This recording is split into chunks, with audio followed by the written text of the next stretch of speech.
Hi, ഞാൻ R J Jeena from club FM. കണ്ണൂരിലാണ് ഇപ്പം ആർ ജെ ആയിട്ട് വർക്ക് ചെയ്യുന്നത്. ഒരു ലോങ് ഇയേഴ്സ്, ഒരു more than 10 years R J അല്ലെങ്കിൽ റേഡിയോ ജോക്കി എന്നൊരു പ്രൊഫഷനിൽ നിൽക്കുകയാണ്. സോ ഈ പ്രൊഫഷനിൽ നിൽക്കുമ്പം ഓഫ് കോഴ്സ് നമുക്ക് ഫ്യൂച്ചറിസ്റ്റിക് ആയിട്ട് ചിന്തിക്കുക എന്നുള്ളത് നമ്മുടെ പ്രൊഫഷൻ്റെയും കൂടെ ഭാഗമാണ്. കാരണം നമ്മൾ കഴിഞ്ഞ കാലത്തെക്കുറിച്ച് മാത്രമല്ല, വരാൻ പോകുന്ന കാലത്തെക്കുറിച്ചിട്ടും നമ്മുടെ ഓരോരുത്തരുടെയും ലൈഫിൻ്റെ ഫ്യൂച്ചറിനെ കുറിച്ചിട്ടും ഒക്കെ ചിന്തിക്കുന്ന ആളുകളാണല്ലോ. സോ ജെയിൻ യൂണിവേഴ്സിറ്റിയുടെ ഈ ഒരു സമ്മിറ്റ് ഓഫ് ഫ്യൂച്ചർ എന്ന് കേട്ടപ്പോൾ തന്നെ ഞാൻ വളരെ എക്സൈറ്റഡ് ആയിരുന്നു എന്നെ ഇതിലേക്ക് വിളിച്ചപ്പം. കാരണം ഒരു ഫ്യൂച്ചർ എന്ന് പറയുന്നത് ഒരു വിഷനാണ് അല്ലേ. നമുക്ക് വിഷൻ ഇല്ലെങ്കിൽ പിന്നെ ഫ്യൂച്ചറിനെ കുറിച്ച് നമ്മൾ പറയുന്നതിൽ കാര്യമില്ല.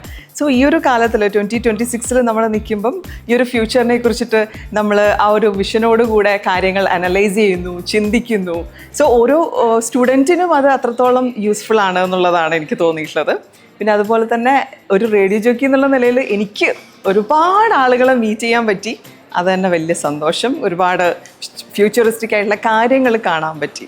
സോ അതെനിക്കും ഒരുപാട് ഗുണം ചെയ്തിട്ടുണ്ട്. Thank you.